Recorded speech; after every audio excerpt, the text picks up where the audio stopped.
Boa noite, pessoal. Estamos começando essa live Salve Dionélio. Vou aguardar alguns minutos para o pessoal começar a entrar e a nossa convidada especial hoje, Ana Carolina, também. Logo eu estou convidando ela para a sala, então só aguardar alguns instantes. E essa é mais uma das tradicional lives que a gente está fazendo aqui da Salve Dionélio, né?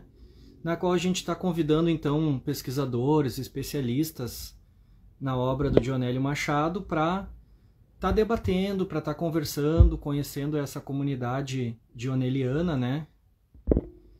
E tá conhecendo um pouco melhor a obra do Dionélio Machado. E agora, hoje a gente tem então a presença mais que especial da Ana Carolina Martins da Silva, que então...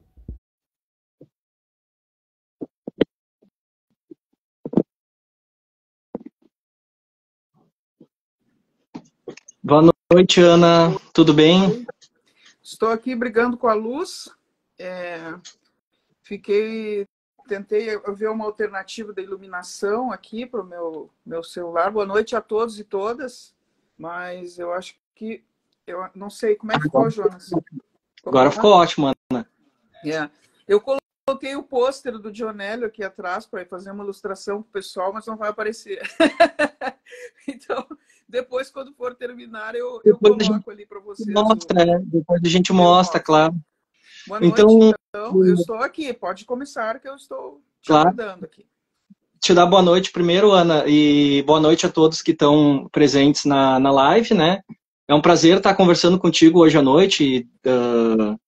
Uma pessoa que entrou na minha vida e na vida dessa comunidade dioneliana, assim, de um jeito muito especial, né?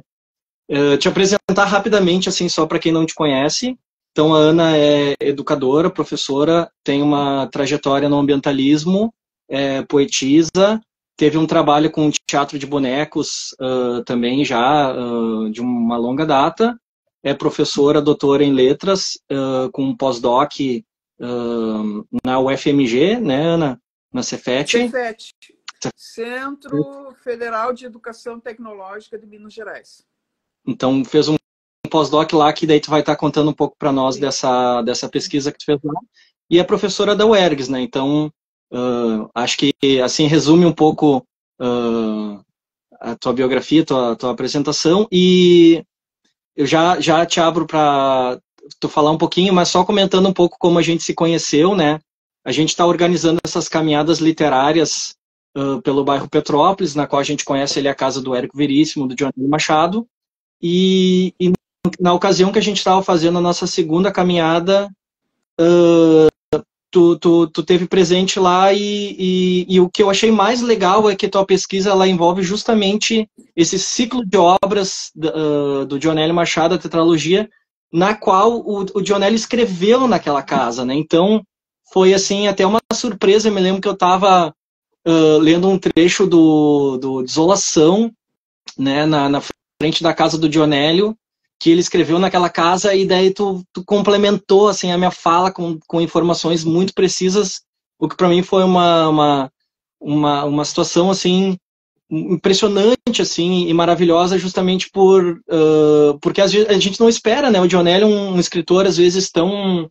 o pessoal só conhece Os Ratos, O Louco do Cati, e esse ciclo de obras que tu pesquisou não é tão conhecido, então eu fiquei assim, uau, que demais! Alguém que conhece o Dionélio, assim, e justamente esse ciclo de obras que ele produziu ali. E aí a gente começou a conversar e tal, e aí eu conheci tua pesquisa no pós-doc também, né, sobre o letramento de percurso nessa tetralogia. E aí a gente acabou, então, nessas conversas, nessas parcerias, fazendo um sarau Salve Dionélio lá no Milonga Bar, né, que a gente fez uma espécie de pajada e apresentação da vida e da obra do Dionélio, eu falando um pouco mais da vida e tu falando da obra, assim, ficou muito legal. Foi uma noite de celebração dioneliana muito mágica, muito fantástica, né? E tudo, assim, muito rápido, né? Justamente por essa conexão dioneliana, né? Então, eu acho que, querendo ou não, o Dionélio nos aproximou, né? E para mim é um prazer estar podendo conversar contigo aqui hoje e quero te ouvir um pouco, né? Principalmente acho que tu pode começar te apresentando, falando alguma coisa que tu queira, mas também eu queria te perguntar como é que tu conheceu o Dionélio, assim, qual é que foi o primeiro contato, os primeiros contatos? Sim. Em primeiro lugar, né, Jonas, eu quero dizer que é uma felicidade estar aqui. Eu me sinto na casa do Dionélio, né, quando eu estou próxima de ti, né? E assim, eu sinto essa energia, essa presença dele quando eu estive lá com vocês na frente da casa, foi muito emocionante, né? A forma como vocês, o grupo do movimento da Casa do Dionélio, a forma como vocês não é uma idolatria, é um sentimento de amor, né? Em relação a Dionélio Machado, e eu me senti também assim, porque à medida que a gente vai conhecendo não apenas a obra, mas a vida do homem que ele foi, né? A gente vai sendo realmente tomado de paixão, né? Principalmente nós que temos a resistência aí, que temos a noção do mundo em que nós vivemos, né? Uma visão do sistema econômico, nós temos assim uns questionamentos a respeito de muitas coisas, né? Então, assim, foi maravilhoso eu encontrar vocês. Eu acho que essa energia que tu sentiste, eu também senti. Eu realmente me senti assim, chegando na casa do Dionélio. Talvez por essa caminhada ter sido o nosso primeiro contato, não é? Eu me senti assim, né? Então, em relação a mim, você já deu os dados profissionais, alguns dados artísticos, né? Eu realmente tenho uma trajetória aí dentro do estudo da literatura, dentro do estudo da linguística, das linguagens, né? Fui ecologista há muito tempo, ainda sou, mas já tive aquele período de militância, assim, quando a gente trabalhava com teatrinho de bonecos na educação ambiental. E, assim, eu me sinto assim uma vida plena, difícil, como toda a mãe brasileira, né? Como toda mulher brasileira, eu sou absolutamente comum, com todas as lutas para colocar o pão na mesa, etc. Mas quando eu olho para trás, assim, eu sinto que a minha vida foi plena em arte, sabe? Porque eu sempre tive música junto. Meu ex-marido, pai das minhas filhas, é músico, né? Meus amigos são artistas. Eu sempre tive poetas na minha vida, publiquei livros de poesia, publiquei estudos, né? Então, essa escrita, a leitura, isso para mim sempre esteve presente, né? E tu me convida o tempo, tá, Jonas? Não te preocupe em me dizer, Ana, conclua, tá? Porque sabe que a gente começa a conversar e vai, né? Então, você conclua. Não, mas perguntar então como é que foi teu primeiro contato com o Dionélio, assim? Então, pois é isso que eu tenho para dizer. Eu estava trabalhando numa escola, Núcleo de Educação de Jovens e Adultos, né, lá em Passo Fundo, sob a coordenação do professor Israel Kujawa. Nós tínhamos um grupo muito bacana de pessoas assim, envolvidas com a emancipação e tudo. E eu trabalhava muito com a biblioteca. Foi uma biblioteca, inclusive, que tem uma história bonita, porque o NEJA funcionava num prédio meio assim abandonado, né? E um dia o professor Israel disse: vamos fazer uma biblioteca, e nós invadimos a parte de cima, nós ocupamos a parte de cima. Eu disse que o Ibama ia me prender, porque eu nunca tirei tanto teia de aranha na minha vida e desalojei todas as aranhas que tinham. Então a gente fez uma limpeza no andar de cima, onde foi montado uma espécie de um anfiteatro, aí se tinha biblioteca. Foi um período muito lindo da minha vida lá em Passo Fundo. E aí, numa dessas coletâneas, né? Numa dessas coletâneas de histórias para adultos, eu encontrei esse conto que me tocou muito, que foi um conto chamado A Chaga, de 1926, do Dionélio Machado. Mas naquela altura do campeonato, Dionélio Machado, para mim, não era um nome, né? Eu não é que fosse totalmente desconhecido, porque fiz letras, tudo, né? Mas não era uma coisa assim que eu dissesse, é o fulano, escreveu isso, entendeu? Não. E o conto, não sei se posso falar rapidamente, esse conto, ele tem uma história muito, assim, profunda e que, de certa forma, pauta toda a obra do Dionélio. Né? Esse livro, inclusive, de 1926, ele foi publicado e foi o livro que levou o Dionélio Machado 2 vezes para a cadeia. E ele tentou proibir, recolher, ele fez o que ele pôde, né? para tirar, são 17 contos. E ele fez o que pôde para tirar o livro, porque ele foi preso 2 vezes por causa desse livro, né? Por um determinado conto que tinha lá. Mas, desculpa. E aí, essa história é a história de um homem muito bem sucedido, que, em termos de vendas, né? E que, de repente, começa a aparecer um machucadinho na mão dele, tá? E aí, aquelas coisas caseiras, passa um chazinho, passa uma pomadinha, passa não sei o quê. E aquela chaga começou a crescer e crescer e crescer, e tinha um cheiro ruim, e tinha muita infecção ali e tal. Não vou dar os detalhes escabrosos, mas o Dionélio, você sabe como ele é descritivo e pontual, e ele faz aquilo calar dentro da gente, né? E aí aquele homem começa a se isolar. Ele era um homem alegre, tudo bem, e aí ele começa a se isolar de vergonha daquilo ali. Ele tenta remédios, ele tenta de tudo que ele pode, e ele não consegue. E ele começa a entrar na miséria, então, porque ele não tem mais dinheiro, não tem mais trabalho, não tem mais nada. E um dia ele está assim no ápice do desespero, e ele começa a lamber a mão, como um ato de loucura. E quando ele começa a lamber a mão, aquela chaga começa a diminuir, né? Então, essa mentalidade do Dionélio Machado, eu fui à loucura, sabe? Porque aquilo calou em mim. Lamber suas feridas para curar as suas feridas, né? Entendeu? A metáfora do conto, entende? A metáfora do conto. Quantas vezes a gente sofre com uma dor e procura a cura para essa dor fora da gente, né? E está dentro da gente, né? Eu falo e me emociono de novo, porque é como se eu tivesse lido agora, né? É maravilhoso. Aí eu fui atrás para saber quem era aquele autor, né? E aí eu descobri o Dionélio Machado. Mas ainda assim, eu não cheguei a me dedicar a estudar nessa época. Eu fui me dedicar assim em 2010. Eu elaborei um projeto de doutorado para tentar fazer o doutoramento, porque, como eu disse, como toda cidadã brasileira, eu fui fazendo a minha formação formal, né, aspas, à medida que a vida ia deixando, né? Então, eu sou uma doutora tardia, vamos dizer assim. E quando eu apresentei esse projeto, eu apresentei em 3 universidades o projeto para estudar o Dionélio. E aí, numa universidade não deu por causa de um ponto, na outra universidade não deu por causa do outro, na outra não deu por causa do outro. E a vida vai consumindo, né? E ficou. O projeto ficou. Depois eu fiz o doutorado com outro formato, que foi o letramento, né? Que eu acabei publicando o livro, Letramento de Percurso, como é que se diz? No doutorado interinstitucional da Uniriter e da UX.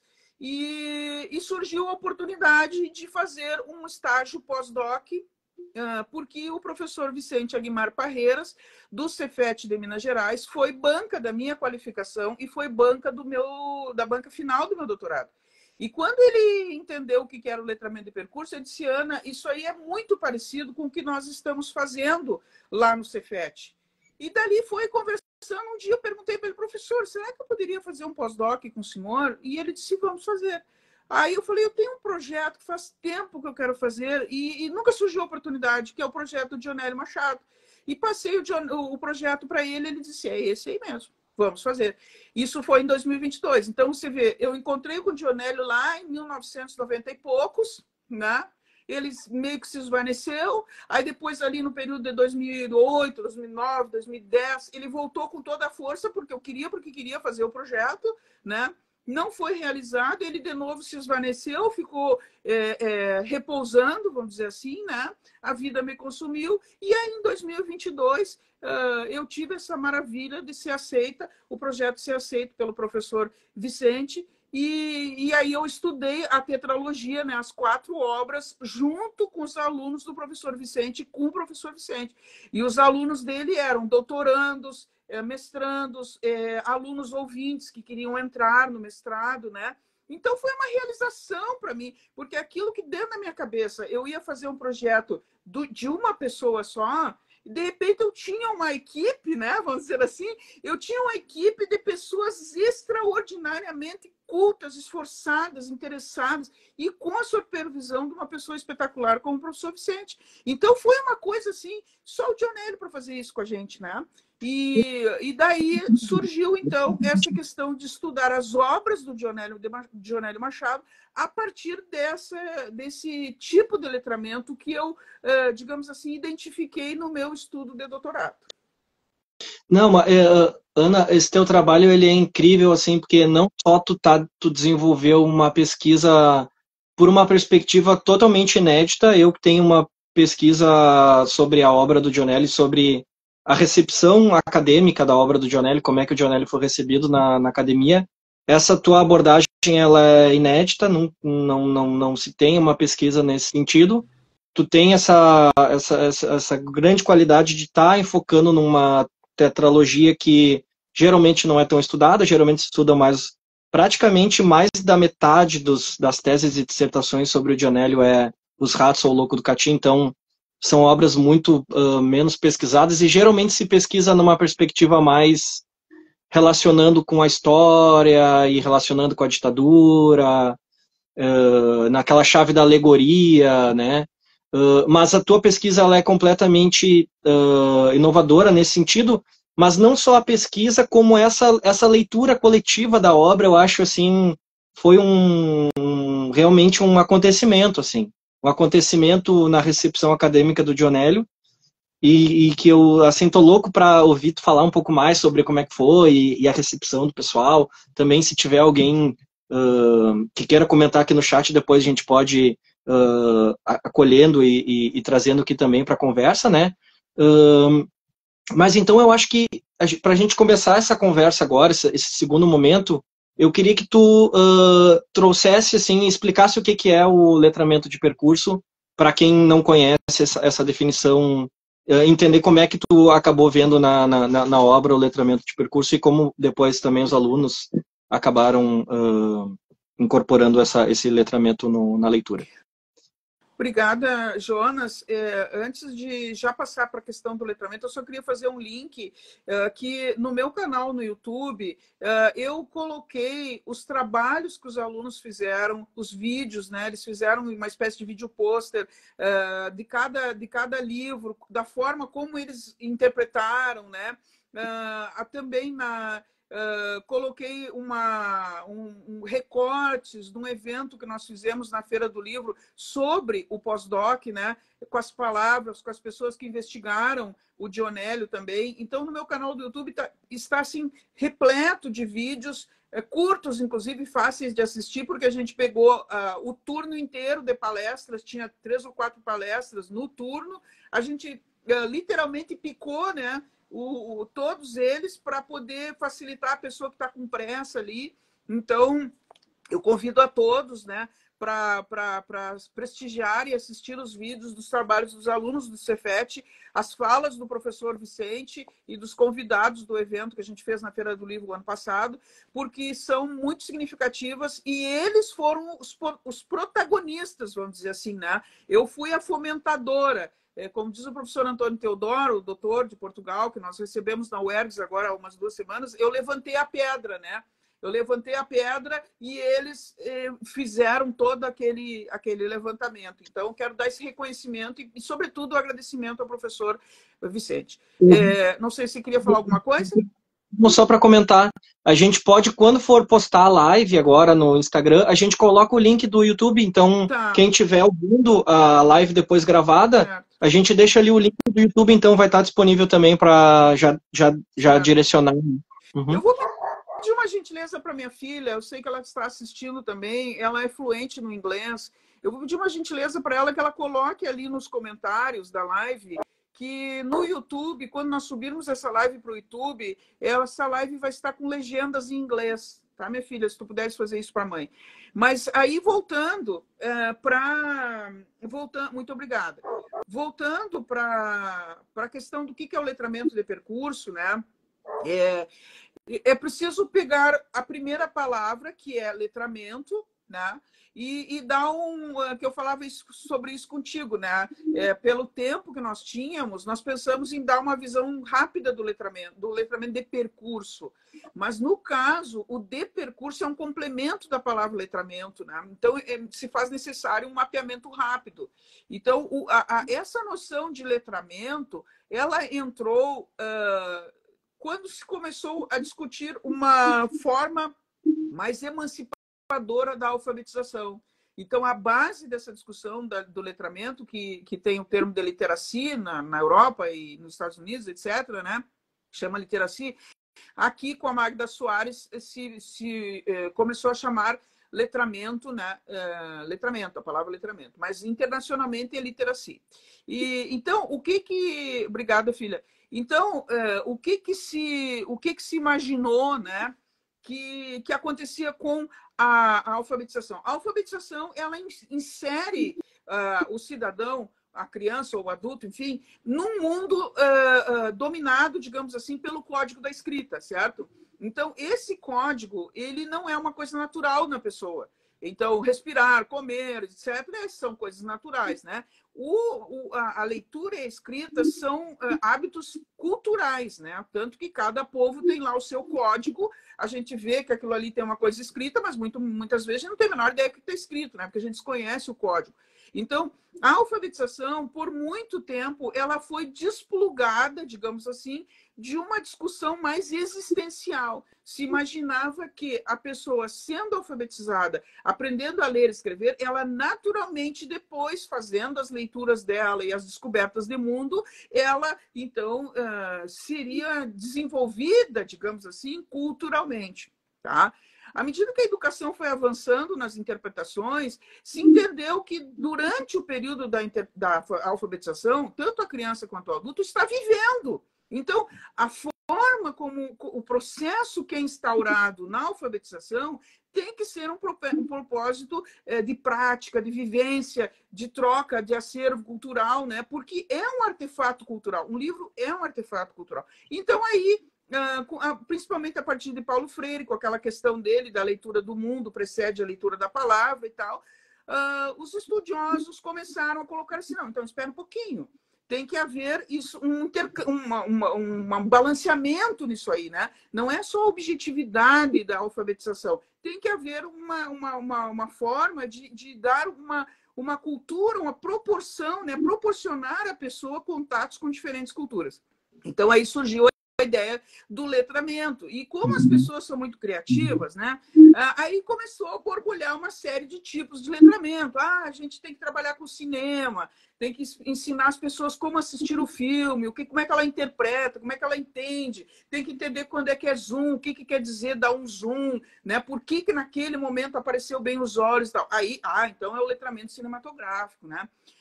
Tem que fazer um letramento literário, a pessoa tem que entender o que ela está lendo, fazer uma percepção, tem que integrar aquela literatura na sua vida, na sua vivência. Tá. Então, é um letramento literário. E aí tem N tipos, né, de letramento. Quando eu fui fazer meu doutorado, eu fui focada no letramento acadêmico.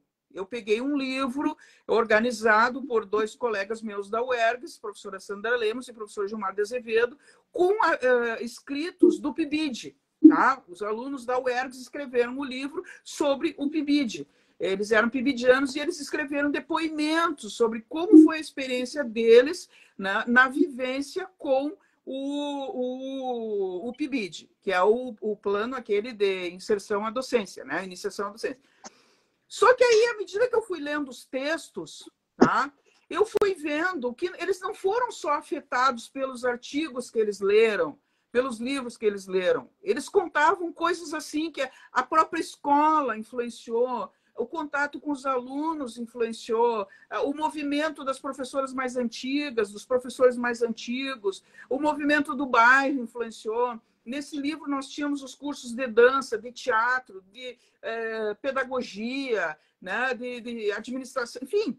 Então, cada segmento desses, no escrever, eles mostravam que eles tinham sido influenciados, mas não só pela parte que eles tinham lido, né? Não só pelos livros didáticos, digamos assim, né, teóricos que eles tinham lido. E aí, quando eu terminei de ler os textos, eu repito isso porque é uma coisa que ainda me impressiona. Quando eu terminei, me veio na cabeça assim, mas isso é um letramento de percurso, sabe? E eu achei assim, onde é que eu li isso? Porque você sabe, você está fazendo doutorado, nós estamos, inclusive, na esperança, né? Estamos esperando o seu doutorado para poder levar para os nossos alunos, porque eu sei que vai ser um texto grandioso, né? A gente lê muita coisa. Chega uma hora que você não lembra mais aonde que leu, de quem que é aquilo ali que você leu, né? Aí eu pensei, mas aonde que eu li isso do letramento de percurso? Aí eu fui para a web, fui para os livros, mas não existia. Tinha sido um resultado da minha pesquisa. E aí eu levei para minha orientadora e falei, Maria Alzira, agradecimento, Maria Alzira Leite, professora maravilhosa da Uniriter, mineira, né? Os mineiros só me trouxeram felicidade. Eu tenho que fazer esse agradecimento. Inclusive, eu tive na banca uma professora da Universidade Federal de Minas Gerais, muito querida, e eu tenho muito amor por eles, tá? Então, aí a professora disse assim, Ana, realmente, eu não conheço esse letramento adveio da tua pesquisa. E aí eu fui para a Magda Soares de novo, que é a nossa, digamos assim, mãe da ideia do letramento no Brasil, né? Tem a Kleiman também, a Maricato também, que estudaram, mas a Magda Soares, que nós perdemos agora, inclusive, né? Ela sistematizou isso na cabeça da gente, né?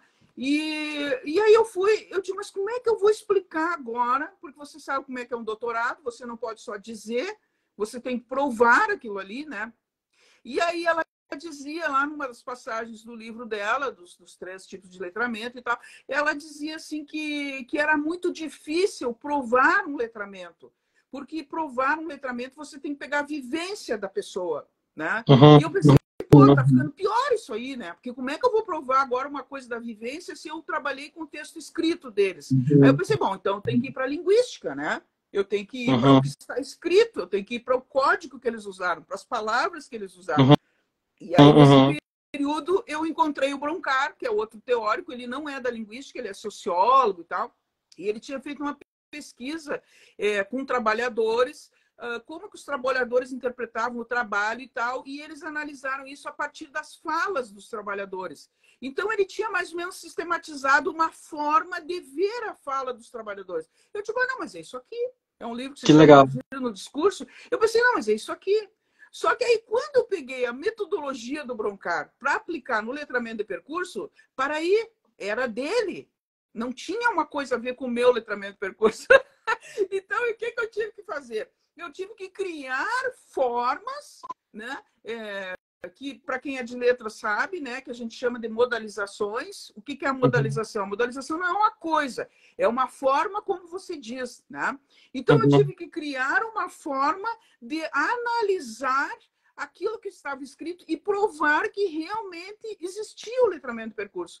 E aí eu corrompi, digamos assim, né? Eu transgredi as modalizações que o Broncar falava e fiz as minhas próprias modalizações. Interpretei aquela forma que eles falavam a partir da minha ideia de letramento de percurso. Então, foi um trabalho muito denso, muito difícil. Diga, pode falar. Pode me interromper, não tem problema. Para entender um pouco mais a tua trajetória.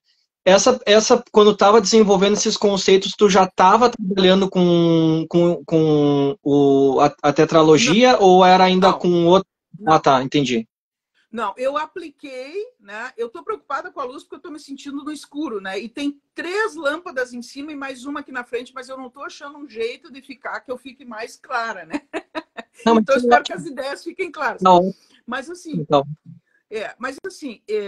nesse período do doutoramento, eu estava me dedicando aos livros do PIBID, tá? Inclusive, esse livro, O Letramento de Percurso, tá? Ele está, eu acho que aparece viradinho aí para vocês, né? Ele está para download gratuito, tá? Não estou fazendo propaganda, porque ele está para download gratuito aqui, ó, não sei se dá para ver bem, na Schreiber, na editora Schreiber, tá?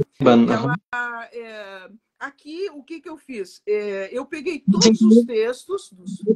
Essa foi a tua tese, tu fez uma espécie de... A minha tese de doutorado.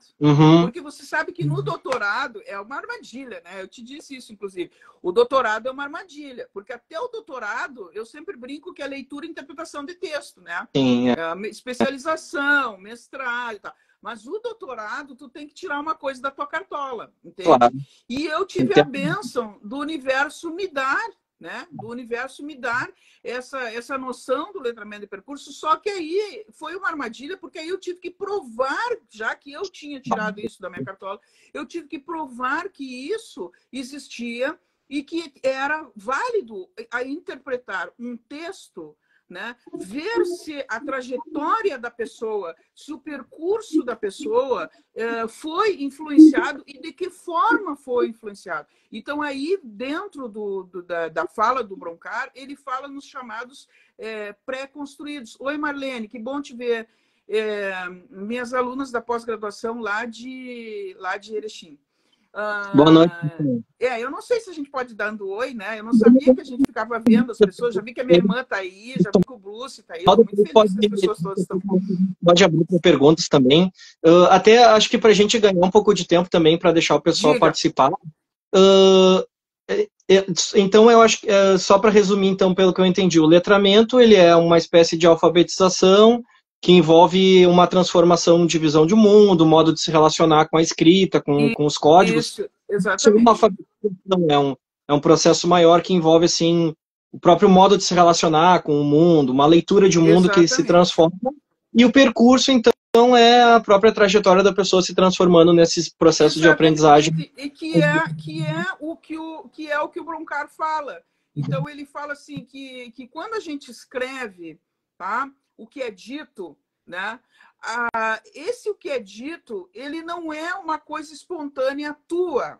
Ele é uma soma de todos os pré-construídos. O que são os pré-construídos? A igreja que tu vai, ou se tu não vai em igreja, as músicas que tu ouve, né? Todos os livros, as pessoas com quem tu convive, as decisões que tu tomas durante o dia, se tem bicho, não tem bicho, se tu conhece, entende de política, não entende de política, tudo isso aí influencia na tua escrita. Né? Então, o que eu detectei olhando os livros, os escritos dos pirbidianos, né? Eu notei que a docência deles foi formada não apenas pelo curso que eles estavam na UERGS, mas foi formada pela experiência, pela trajetória deles, pela vivência deles em contato com a escola, com as vivências da escola, com tudo que acontecia ali. E aí eu chamei isso de letramento de percurso. E para provar, então, eu fui no texto e provei que o que era dito dava para comprovar, pela forma como eu olhei, que era um letramento, então, de percurso. Legal. Nossa, achei sensacional essa definição. E agora eu estou muito curioso para... Agora eu já fiquei pensando na tetralogia e no Maneco. Eu sei, né? O que é.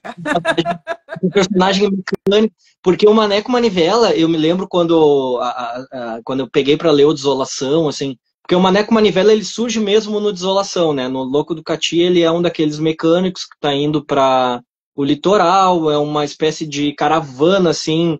dos anos 40. Aquele momento ali, se tu me permite, aquele momento para a trajetória dele é bem importante. Tá. Mas aí encerra a tua fala que eu te digo por quê.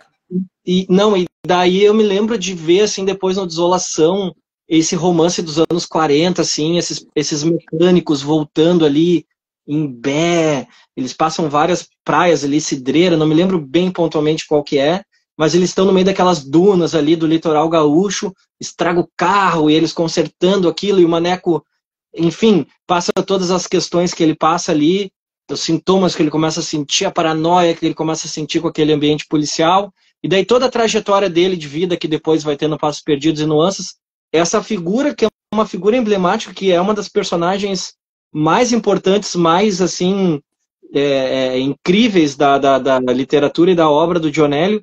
Como é que qual que foi a tua leitura, qual que foi a tua análise do letramento de percurso dele nessa tetralogia? Certo. Quando eu fiz meu projeto em 2010, tá? Eu ainda não tinha essa coisa do letramento de percurso na minha cabeça. Mas eu tinha uma certeza bakhtiniana, né? Que a interação dele com essas pessoas nas 4 histórias, porque o Dionélio inaugurou uma coisa que hoje Hollywood ganha dinheiro, que são as sagas, né? O Dionélio inaugurou isso, né? Então, quando eu lá em 2010, não existia dentro da minha cabeça letramento de percurso, nada, não existia isso. Então, lá em 2010, quando eu gerei meu projeto, eu queria mostrar que... Oi, professora Ali. Eu queria mostrar que a identidade dele, tá, tinha sido amalgamada, tinha sido formada a partir da interação dele com determinadas pessoas que vão transformando a pessoa que ele é no começo, né, no Louco do Cati, até o final. Então, eu queria mostrar isso, mas aí a minha cabeça era assim, ó, era o Bakhtin, era a questão do... eu acho que é o Burke que fala, né, da identidade na narrativa, que vai a interação ali dentro da narrativa, que vai brotando, vai mostrando que há um desenvolvimento da pessoa, né, dentro da personagem e tal. Então, eu estava ainda muito... com essa questão. Quando eu volto ao Dionélio no âmbito do doutorado, do pós-doc, eu tive que refazer o projeto e apresentar para o professor Vicente um projeto de acordo com o que ele estuda, que é a DIPAC. Essa DIPAC é uma estratégia, é uma sigla, né? É uma estratégia de ensino que ele criou, em que divide as pessoas em grupos, as pessoas, independente do professor, as pessoas estudam as temáticas em grande grupo, em pequenos grupos, depois em grande grupo, depois vai diminuindo o grupo até chegar numa síntese e tal. Então, a DIPAC é a estratégia de ensino e de discussão e de amadurecimento que o professor Vicente trabalha no Cefet. No meu caso, eu tinha que pegar a ideia que eu tinha de estudar o letramento de percurso nas obras do Dionélio, adaptar ao processo da DIPAC, né? Então, as aulas foram dentro desse processo, e aí tem os vídeos lá dos grupos para vocês entenderem como é que aconteceu, né? Mas também eu não podia perder o foco de que eu tinha que começar a experimentar a teoria. Não é teoria ainda, porque é uma ideia, né? Vou usar a palavra ideia para teoria depois de 40 anos, né? Essa ideia do letramento, como é que eu poderia provar isso aí em outros textos, que não só ligado à educação? Então, eu resolvi aplicar na trajetória do Manivela, né? Então, se tu me permite, tu vai me controlando o tempo, tá? Mas, então, o que o Dionélio fez? No primeiro livro, que é esse aqui, O Louco do Cati, tá? Num primeiro momento, você tem o quê? Você tem o Maneco Manivela como um cidadão absolutamente comum dentro que a gente diz, nenhuma pessoa é comum, né? Toda pessoa é um universo. Mas eu estou pegando no sentido assim de sem muitos estudos filosóficos, sem muitas discussões de mundo. Ele tinha uma vida, um cotidiano assim, dentro do trabalho dele, bebeu uma cervejinha com os amigos, ele gostava muito de mulheres, mas ele era um homem muito tímido, muito envergonhado. Então, as mulheres com quem ele se relacionava eram as prostitutas. Como ele tinha uma vida quase provinciana, ele tinha 2 ou 3 prostitutas com quem ele se relacionava, que eram amigas dele, eram pessoas que ele gostava, né? Ele se sentia bem. Então, ele tinha uma vida, assim, digamos, não prosaica, porque nenhuma vida é, mas era uma vida sem grandes sobressaltos, vamos dizer assim, tá?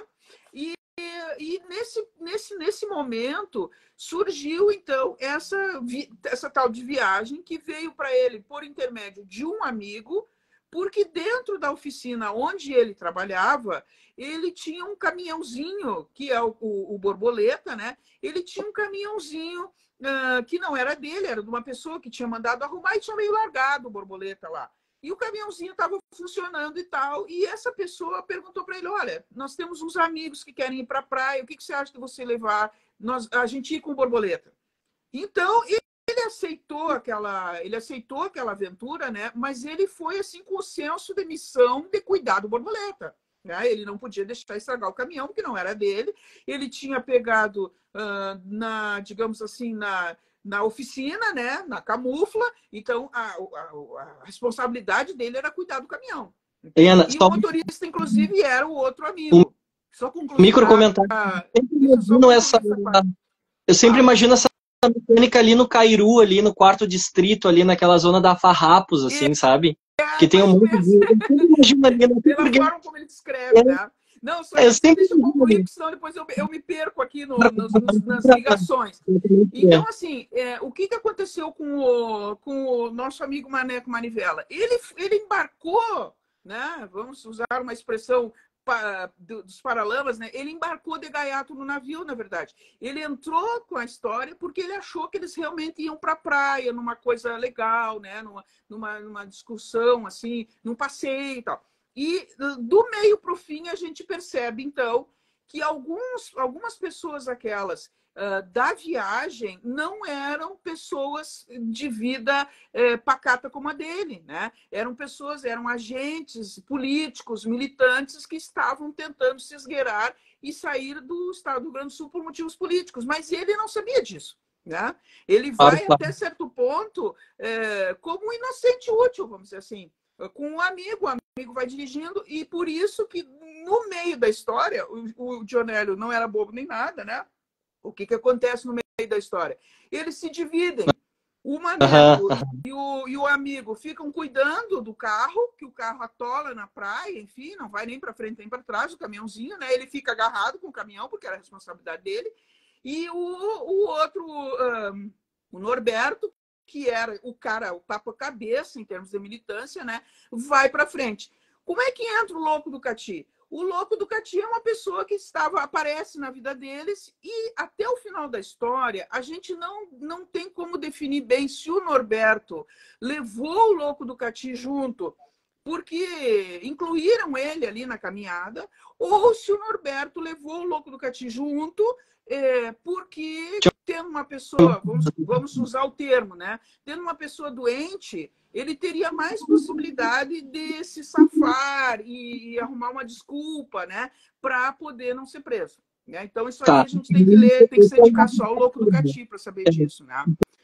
E daí, a história do Maneco Manivela no Louco do Cati acaba ali logo no início, logo na metade, num terço, primeiro terço, que então, é o Norberto e o Louco do Cati seguem, e a história, digamos, do Maneco Manivela para ali no livro, né? Então tem a história do Maneco Manivela é tipo, pegando o teu tema da franquia, né? O Maneco Manivela é quase um spin-off, assim, da série. É tipo, daí acaba a história do Louco do Cati, a série do Louco do Cati, e daí começa outra série, que é do Maneco Manivela, que daí vai ser esses 3 livros, Desolação, Passos Perdidos e o Noir. Se você pegar só o Louco do Cati, se você pegar o livro separado, como muita gente não sabe que ele tem uma sequência, muita gente estuda só o Louco do Cati e não sabe que tem uma sequência, né? E quem não estuda o Dionélio, que lê por ler, sabe? Os Ratos e o Louco do Cati são muito famosos, porque essa imagem, né, da pessoa que perde a razão, ela é uma imagem muito tentadora para nós que eventualmente perdemos a razão também, né? E principalmente esse menino que cresceu do lado do Cati, que era um quartel onde as pessoas eram degoladas sistematicamente, ele era uma criança e ouvia isso. Então, quem de nós não perderia a cabeça numa situação dessas, né? E se você pegar a trajetória do próprio Louco do Cati, há um letramento de percurso ali nele, porque ele é uma das pessoas que foi transformada pela interação, pela convivência com todos aqueles homens políticos que, quando se dão conta que estão carregando uma pessoa que realmente é doente para uma situação terrível, o Louco do Cati é preso junto com o Norberto, ele passa fome junto com o Norberto, ele passa dificuldade, sem ter muita dimensão do que está acontecendo. O Norberto, pelo senso político e responsabilidade dele, porque se for colocar numa outra terminologia do meu tempo, né, o Norberto é o mocinho, entende? Então o Norberto se dá conta que ele colocou aquela pessoa inocente e com problemas sérios mesmo numa fria, né? Então, ele, o Norberto e os outros militantes que sabem o que está acontecendo começam a dar conta do Louco do Cati para devolver ele para o lugar dele. Mas só que eles não imaginavam, né?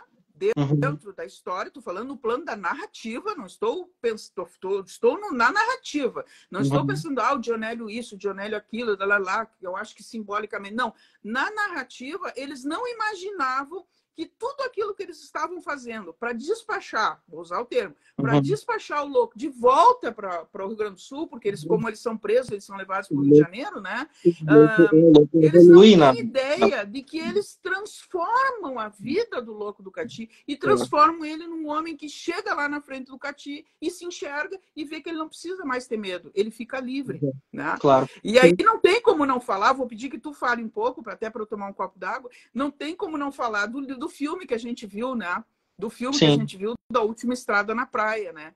Que apesar Claro. de ter algumas diferenças singulares em relação ao próprio Louco do Cati, a trajetória da figura do Louco do Cati, não sei, fala um pouco sobre isso enquanto eu tomo uma aguinha aqui. Não, tá, eu vou falar rapidamente, mas só assim para trazer a questão do horário, Ana. A gente já está em 45 minutos, então a gente já tem mais ou menos que ir até se encaminhando.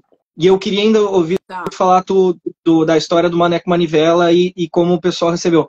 Mas o que eu acho legal tanto do Louco do Cati quanto do Maneco é que o Dionélio, dessa perspectiva quase dessa mistura de psicanálise com marxismo que ele faz e dessa leitura da loucura e do sintoma, os sintomas dos personagens dele são sempre sintomas sociais. Isso que eu acho muito interessante. A loucura do louco é uma loucura coletiva. A paranoia que o Maneco Manivela sofre ali no Desolação é uma paranoia coletiva. Então é um sintoma que não é um sintoma individualizado, subjetivo, apesar de ser um assujeitamento, da pessoa meio que se tornar um corpo dócil e ter esse processo assim do autoritarismo domesticando assim, e enfraquecendo, né, o corpo, são sintomas coletivos, né? Então ele não subjetiva, assim, ele não torna individual, né, aquele sintoma que ele é um louquinho da FEBEM, tipo assim, né? Isso. Ah, ele é só é só um mecânico que daqui a pouco ficou zureta com os policiais na rua. Não, é uma situação que estava tendo tanto o Louco do Cati quanto o Maneco Manivela. Eles ficam ali assustados, sofrendo, né, com uma paranoia ali da polícia, mas era uma situação que todo mundo estava sofrendo. Era uma situação real, né? E tu sabes que existe... Agora eu vou te atropellar que o letramento de percurso entrou nos livros, tá? Mas só fechando isso aí que tu estás dizendo, concordo 100% com o que tu estás dizendo, e na vida, no cotidiano, a acusação de louco é muito usada por pessoas que querem desqualificar quem está falando, né? Então, às vezes a pessoa é acusada de louca, mas o que a pessoa tem é um excesso de lucidez. A pessoa está sabendo muito bem o que está acontecendo ali. Que era tanto o caso do menino, né, que ele perdeu a razão porque ele via as pessoas naquele sofrimento, quanto o Maneco. Mas aí pulando, então, dando um pulo assim do circo, né, fazendo... Eu fui ali no circo do Marcos Frota, levei um susto porque tem aquele da moto, né? Eu adoro circo, foi muito bonito. Só um parênteses, tá? Mas assim, então a história dentro deste livro do Maneco termina quando eles dividem o grupo. Mas o próprio Maneco, no Desolação, e aí eu vou ter que usar a cópia, né? Porque eu não consegui achar o livro original à época, porque é considerado já livro histórico, né? Eu acho que tu deve ter o original. No Desolação, ele começa retomando e refletindo. E aí ele diz que ele já estava desconfiado das conversas, né? O começo ali aqui do Desolação é ele dizendo, o Maneco contando a história dele e diz, é o Desolação o próximo, né? Deixa eu ver qual é a data. É, o Desolação. O Maneco, ele começa contando o que aconteceu, né? Mas ele já começa que ele já tinha ficado durante a viagem desconfiado, que não era muito normal aquilo pelas conversas que os camaradas tinham. Então, veja, ele já estava sendo afetado pela linguagem, pelas palavras que ele não entendia, mas ele via que tinha um significado diferente, né? Então, para nós aqui dentro do livro, mas como Dionélio é genial, dentro da cabeça do Maneco continua. E aí aqui, quando ele abre esse do Desolação, ele retoma os pensamentos que o Maneco teve enquanto voltava para Porto Alegre com o Borboleta, né? E só um detalhe, o Borboleta era um caminhãozinho forte e era chamado Borboleta porque o dono original do caminhão tinha pregado na frente do caminhão uma borboletinha azul. Então, o caminhão passou a ser chamado Borboleta. Né? Essa é a grande história do Desolação. O caminhão estraga no caminho, né? Isso! Aí eles começam a voltar, e quando ele começa a voltar, ele começa a observar e começa a pensar que tem pessoas seguindo ele, né? E esse seguir não era uma paranoia dele, né? Ele começa a notar que realmente ele está sendo seguido, e aí aquele compromisso que a militância teve com o Louco do Cati né? A militância também teve com ele, porque aí um dos advogados que era militante vem, avisa para ele, olha, você toma cuidado, as pessoas não são o que você está pensando, você está nessa situação, naquela situação, você tem que se cuidar com isso. E aí, essas pessoas, né, com mais conhecimento político, com um linguajar político, com toda uma visão de mundo, porque eles eram libertários, né, eles eram os mocinhos da história, eles vão fazendo com que ele comece, digamos assim, um amadurecimento político, social, e ele começa a ter a dimensão de como que ele é a pessoa que ele é. Né? Ele começa a se enxergar. E no final do livro, não vou contar o fim, né? Mas no final do livro, a decisão que ele toma, que é bastante polêmica e bastante significativa, porque vai colocar ele na cadeia, né? Ele já toma influenciado por toda a convivência, né? Por esse letramento de percurso que essas pessoas de militância vão passando para ele à medida que vão conversando, e ele vai ouvindo palavras novas e vai aprendendo e vai aprendendo. No Passos Perdidos, só para fazer agora eu preciso que tu deixe eu continuar. Eu me lembro do início do Desolação, que aparece o Dr. Matos, que é esse médico que tu falou, falando exatamente. Com Manivela. Cuidado!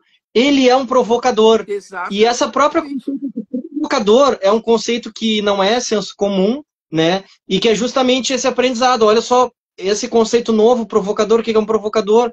Vai, então, fazer ele aprender dentro disso que tu está falando, só para relacionar. Não, o assunto, Jonas, é fascinante. Nós vamos ter que fazer outros encontros em outro ambiente que não tenha essa exigência de 1 hora só e também que não tenha o jogo do Inter esperando, né?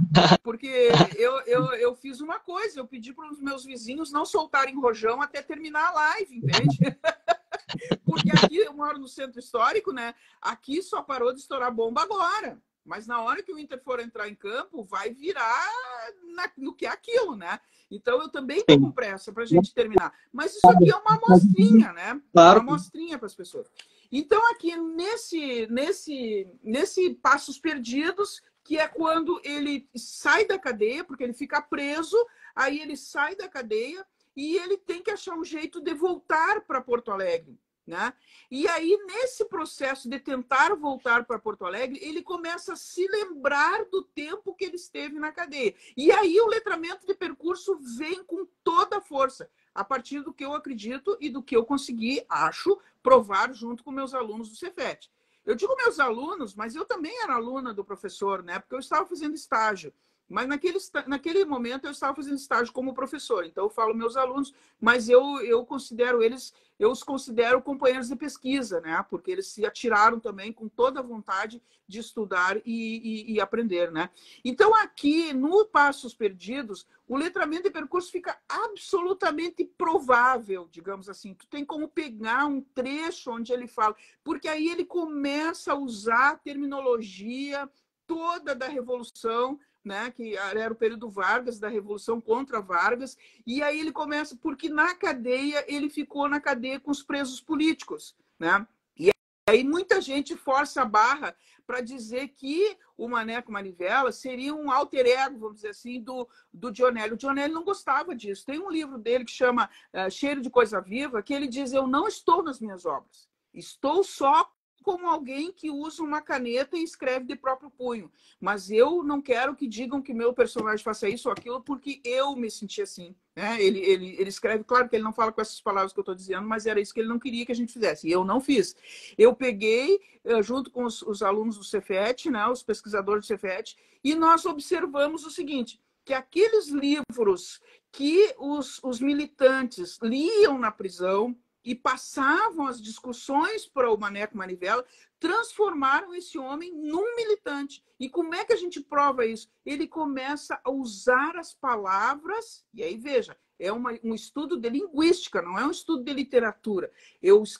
Nós analisamos o que está dito, e a partir do que está dito, nós percebemos o que não estava dito, o que estava subentendido a partir da convivência, da interação dele com as outras pessoas.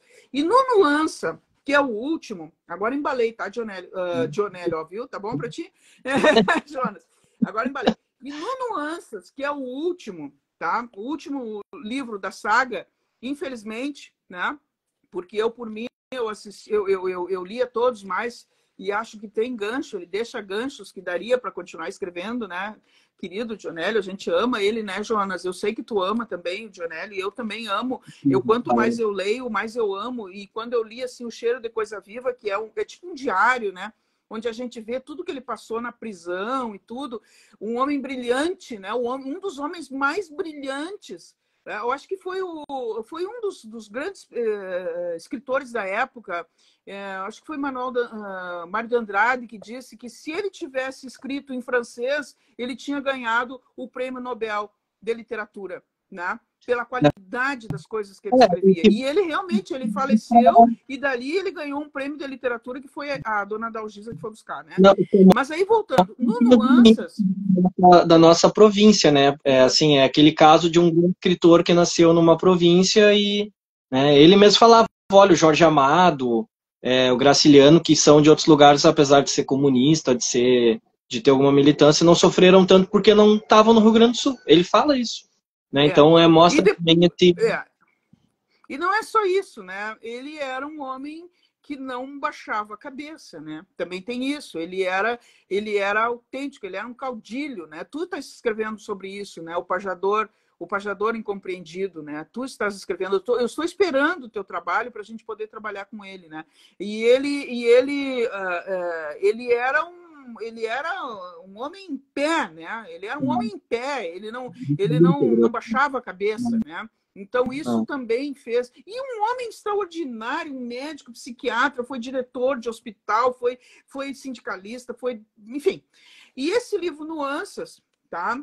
Tu me alerta da hora, tá? Esse livro, Nuanças, que é o último livro, então, o Maneco Manivela, ele já... Eu acho que a gente já pode enquadrá-lo como um militante das causas sociais, tá? Ele ainda está tentando voltar para Porto Alegre, né? E ele está disfarçado. Ele está morando numa pensão e ele está disfarçado. Ninguém sabe que ele é um militante, ele participa de reunião e tal. E aí o letramento de percurso dele já está praticamente fechado, vamos dizer assim, em termos de linguagem. Em termos de linguagem, ele já está falando como um militante. E aí surge o outro elemento que é fundamental para nós, que é a Carmozina, por quem ele se apaixona, né? A Carmozina é uma moça muito de família, mora com a mãe, trabalha numa loja de departamentos, ela seria tipo uma vendedora, né? E eles se apaixonam, só que tem um detalhe, os dois têm vida paralela, né? Porque a Carmozina, ela é o que se chama de garota de programa, né? Então, ele é um militante, não conta para ela, e ela é uma garota de programa e não conta para ele, mas o amor deles é absolutamente verdadeiro, apesar deles esconderem essas nuances, né? Olha o nome do livro. Apesar deles esconderem essas nuances, eles são absolutamente apaixonados. É aquilo que a gente chama do amor verdadeiro, que qualquer um de nós sonha com isso, né? Eu sonho, ainda tenho esperança, né? Do meu amor verdadeiro. Então, o que acontece? Eles se amam e aí essa família dos sonhos começa a se esbroar porque a mãe dela tem um marido, que seria o padrasto da Carmozina, que é uma pessoa péssima, né? Uma pessoa de valores péssimos. Ele é um homem que subiu assim financeiramente e ele está construindo uma casa linda, mas dentro da cabeça dele, ele quer colocar a mãe da Carmozina como se fosse uma governanta, uma empregada, e ele quer a Carmozina sexualmente, mas ela não tinha se dado conta disso, né? Ele é um homem horrível, né? Uma pessoa péssima, tá? Eu não vou dizer outras palavras pelo público, né? Mas ele é uma pessoa péssima.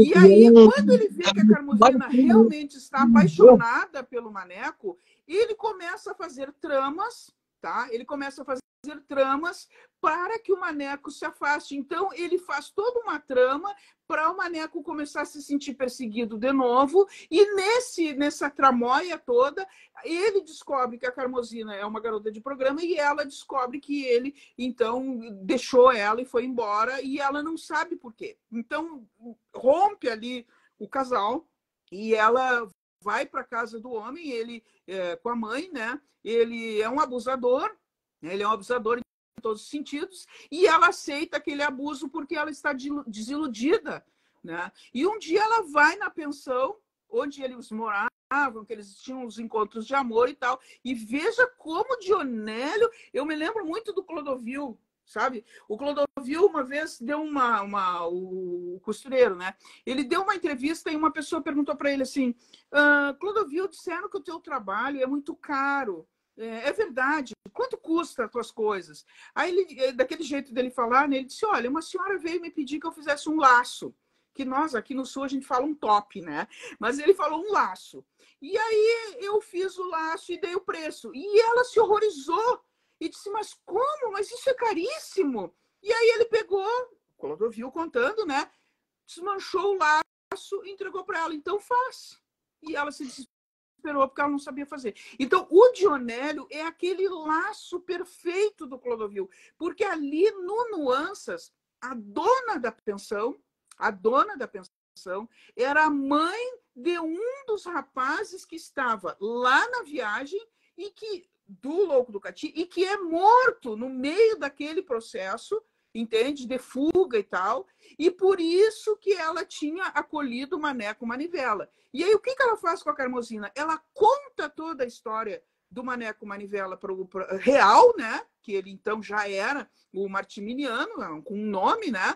Não era mais o Maneco Manivela, ele tinha se assumido como Martiniano, e ele conta toda a vida do Martiniano para ela e pega, isso que eu acho fantástico, Jonas. Ela pega, a dona da pensão pega os livros dele, que ele lia, e dá para a Carmozina. Então a Carmozina leva aqueles livros para casa e o padrasto, que então estava muito feliz, porque ele tinha se visto livre do concorrente, ele estava com a mãe, né, como empregada, fazia comida do jeito que ele gostava, lavava roupa do jeito que ele gostava e tal. E a filha, que era linda, maravilhosa, jovem, exuberante e tal, ele estava se sentindo o cara, né? E ele olhava para ela lendo, né? Tem uma cena que só o Dionélio mesmo. Ele chega dentro de casa, assim, né? Esse abusador, ele chega dentro de casa e ele olha a casa assim, né? E ele pensa assim, tá tudo no lugar, né? A mãe dela como empregada, ela sentadinha num canto lendo, né? Ele acha bonito o fato dela ser uma pessoa que lê, né? Porque como ele era uma pessoa, digamos assim, de poucas iluminações, vamos dizer assim, né? Ele acha bonito aquilo, ele tem um mulherão que lê, né? Só que ele não imaginava que o que ela estava lendo eram livros revolucionários. E aí a Carmozina passa pelo letramento de percurso. E aí eu posso dizer, em nome dos meus alunos, que, como eu disse, meus colegas pesquisadores do Cefet, que nós provamos que essa ideia do letramento de percurso acontece na saga do Dionélio Machado, porque é visível a mudança de atitude dela. Quando ela se dá conta que ele foi vítima, ela pega e muda a vida dela, ela começa a se prostituir de novo, ela monta uma agência de mulheres para conseguir dinheiro, ela dá um jeito de achar ele, ela consegue salvar a vida dele e eles ficam juntos no final. E ele, por ser um homem transformado, ele fica absolutamente feliz com a mulher que ela é. É uma coisa espetacular o tal do Dionélio Machado. Incrível. É uma coisa... Eu estou falando e estou assim, sabe, me falta o ar. Se a gente faz uma relação assim com romances de cavalaria, é como se ele elevasse assim o príncipe e a princesa. É um mecânico que é preso e que tem uma paranoia e que faz loucuras e que é preso e que passa por um processo de politização. E a princesa é uma prostituta que é abusada pelo pai da mãe dela, pelo padrasto, e que se torna uma cafetona. Olha os heróis dele. E ao mesmo tempo... são felizes e se aceitam como são. Por quê? Porque o Dionélio Machado põe o dedo no capitalismo, no sistema econômico. A culpa não é das pessoas. As pessoas são títeres, são manipuladas. E as pessoas deixam se levar por forças externas à sua vida. E quando elas caem em si e elas têm essa dimensão sociológica da vida, elas têm essa dimensão de que elas são o que elas são e como são, e que elas têm direito a ser felizes assim, elas ascendem, digamos assim, à felicidade, que foi o que aconteceu nessa saga. Eu gostaria, já passamos 4 minutos, tá? eu gostaria de convidar as pessoas a visitarem o canal do YouTube. Eu não tenho canal do YouTube capitalizado, porque eu sou professora de dedicação exclusiva da UERGS. O meu canal do YouTube, eu brinco, eu digo que eu uso como um armário, né? De uma grande biblioteca, porque todas as atividades que eu consigo fazer, eu me sinto assim, colocando lá no armário à disposição das pessoas. Eu não estou correndo atrás de seguidores, não estou correndo atrás de visualização, porque não vem nenhum tipo de dinheiro para mim do YouTube. Então, eu gostaria o quê? Que as pessoas visitassem o meu canal no YouTube para conhecerem o trabalho feito por esse grupo de pesquisadores, entenderem o letramento de percurso, para aplicarem em outras situações, como eu estou fazendo com meus alunos da UERGS e com a presença do professor Marlon Nunes, que é um dos alunos lá do Cefet, que continuou comigo na pesquisa do letramento do percurso. Tá? Nós estamos com um grupo de pesquisa, nós estamos com 2 projetos aprovados novamente, com o apoio da CNPq e etc., com 2 bolsistas remunerados. Eu já tive mais um projeto de TCC de uma aluna de Osório, que também foi aprovado. Isso aí tudo está publicado em capítulo de livro, de e-book. Tá? Eu ali na minha timeline que diz, né? Timeline, né? Do Instagram, eu pus as capinhas dos livros, aonde achar. Como eu não sei usar o Instagram direito, eu não sei se eu posso pôr link ali ou não posso, mas como é tudo para download gratuito, né? Eu digo para as pessoas que as pessoas procurem ali. Eu vi que alguém perguntou qual o canal do YouTube. Você procura por Ana Carolina Martins da Silva, ou então, @anacarolina.livre. Ana Carolina, tudo juntinho, tá? Então, era isso. Eu não sei o que mais eu poderia te dizer. Eu tentei fazer o possível para condensar quase 20 anos de pesquisa, né? Sim, maravilhoso. Eu acho que a gente tem ainda um tempinho, a gente podia primeiro agradecer o Eduardo, Rusty, obrigado pela presença, o Juliano está aqui com nós, a Rita, a Marlene, o Renato, Ana Márcia, Eduardo. Quem quiser fazer algum comentário, de repente, o link do canal a gente vai depois, que a gente for postar a live, eu coloco ali para quem estiver ouvindo depois gravado poder também acessar facilmente. Né? Quem quiser fazer alguma pergunta também, a gente tem um tempinho, e te agradecer. Eu acho que, como eu te falei, esse teu trabalho ele é muito inovador assim, para a recepção de oneliana, né? E obrigado, Rusty. Obrigado mesmo pela presença e pela participação, por estar acompanhando a nossa conversa aqui. Que essa ideia nossa... Alguns nomes que estão ali, por exemplo, Ana Márcia. Ana Márcia é minha irmã, professora, doutora, pós-doutora também na PUC, atuante, né? Uma das minhas apoiadoras, uma pessoa que sempre me ajuda nas minhas pesquisas, que complementa, que eu corro para ela quando eu tenho uma dúvida, né? Eu brinco com ela que é minha irmã mais velha, minha madrinha, meu saco de pancadas, meu banco, meu amor, minha vida, né? Minha professora, minha orientadora. Então, minha irmã está aí, agradeço a presença. Está os meus bolsistas, estão aí, né? Bolsistas voluntários, o Renato, por exemplo, está participando do projeto de pesquisa. A Rita, que foi quem escreveu o trabalho agora de letramento de percurso no TCC dela, já publicamos, né, o capítulo. Ela estudou o letramento de percurso na personagem principal do filme A Fera do Mar, que é um desenho animado, porque a Rita fez a faculdade dela na pedagogia, né? Então, coisa mais linda o filme. Eu sugiro que as pessoas assistam, independente de ler o artigo da Rita, publicado em livro já, ou o filme A Fera do Mar é a coisa mais linda do mundo. Além de ser um desenho bonito e tudo, ele é papo-cabeça, entende? E a Rita fez a análise da personagenzinha principal, né, que é uma menininha, como que ela foi mudando a vida dela, a vida das pessoas no entorno e de toda a comunidade dela a partir das vivências dela unida às leituras. Então, a Rita usou as ferramentas do letramento de percurso. Para mim, foi uma felicidade, né? Porque eu, cada vez mais que esses pesquisadores me ajudam a consolidar o conceito de letramento de percurso, mas eu me sinto assim, respondendo à dúvida da Magda Soares. Como é que a gente consegue provar que aconteceu um letramento ali? Dependendo do texto, a gente consegue, de alguma forma, provar, sim, com as ferramentas adequadas, né? E a Magda Soares, que nos deixou, tem que fazer essa justiça, Jonas, ela já com os pesquisadores, com as pesquisadoras das escolas, lá onde ela trabalhava, né? Isso tem no CEALI, que é o centro lá de estudos, eles já tinham, no final ali, mais dos estudos da Magda Soares, eles já tinham grafado um conceito alfaletrar. O que é o alfaletrar? Chega de dividir, a alfabetização é isso, o letramento é isso, a alfabetização é isso, o letramento é isso. Não, a alfabetização e o letramento são a mesma coisa. Por quê? Porque quando você está lendo, você está se construindo. Então, você está aprendendo um código, mas você não está aprendendo um código instrumental apenas. Você está aprendendo alguma coisa que vai transformar você como pessoa. Né? Então, era isso. Eu acho que a gente tem que encerrar, porque daqui a pouco o Inter entra no campo, vai ser um estouro de foguete. Não, agradecer a todo mundo. E, novamente, eu acho que tem 2 anúncios que a gente pode fazer aqui. O primeiro é que dia 23, 25 e 27, a gente vai ter o evento Linguagens, Cultura e Resistência, organizado, vão ser uma série de palestras, conversas, e um evento cultural no né? Na UERGS. Da UERGS, exato, que a gente vai fazer o convite e vai postar aqui na página também logo em seguida.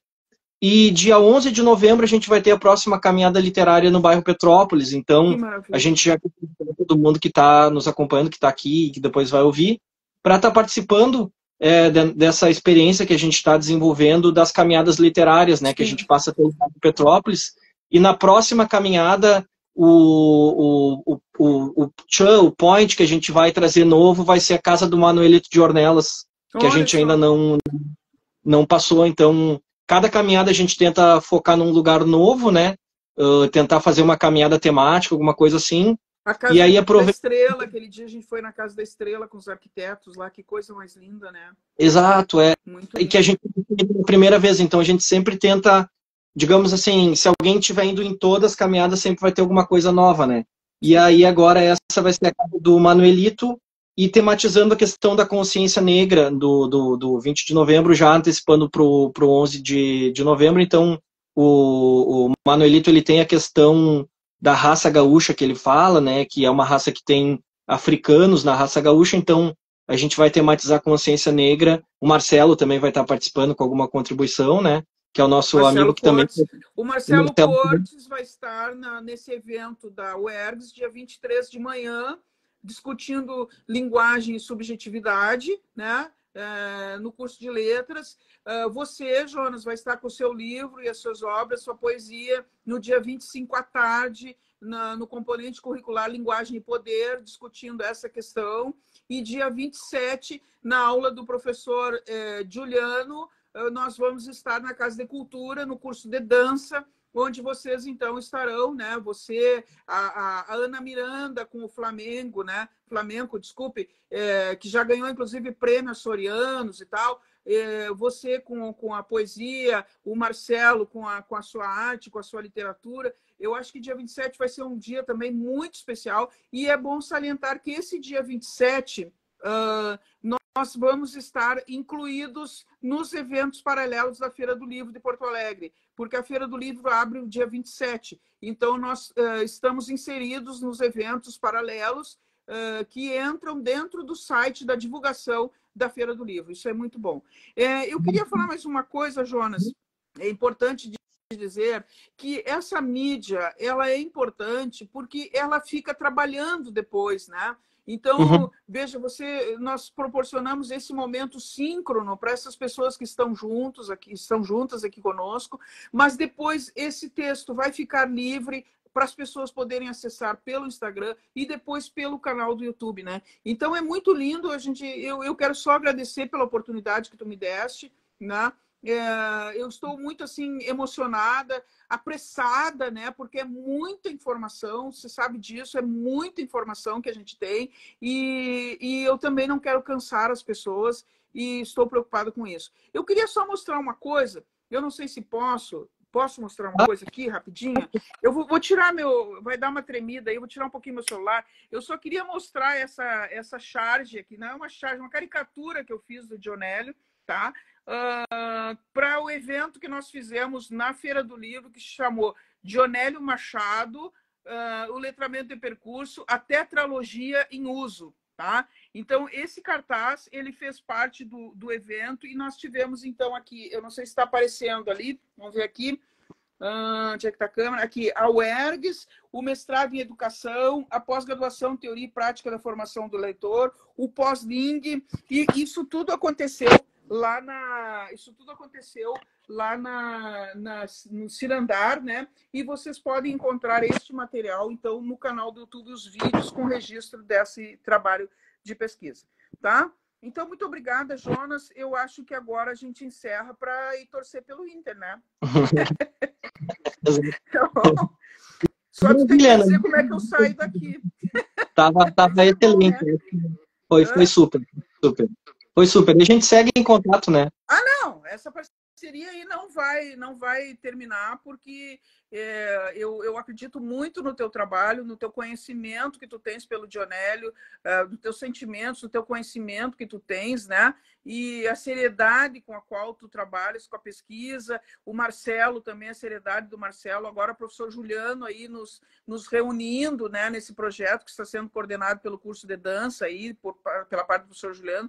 Eu não estou com pressa para me separar de vocês, aí vocês é que sabem. Tá bom? Vamos fazendo bastante coisa ainda, Ana. Então, muito obrigado. Obrigado a todo mundo que nos acompanhou até aqui. Uma boa noite para todo mundo aí. Obrigado. E seguimos aí, né? Agora vamos postar essa live. Seguimos. E quem quiser conhecer um pouco mais, tem o material ali da nossa página. Tchau, tchau, pessoal. Um abraço e tchau. Tchau, tchau.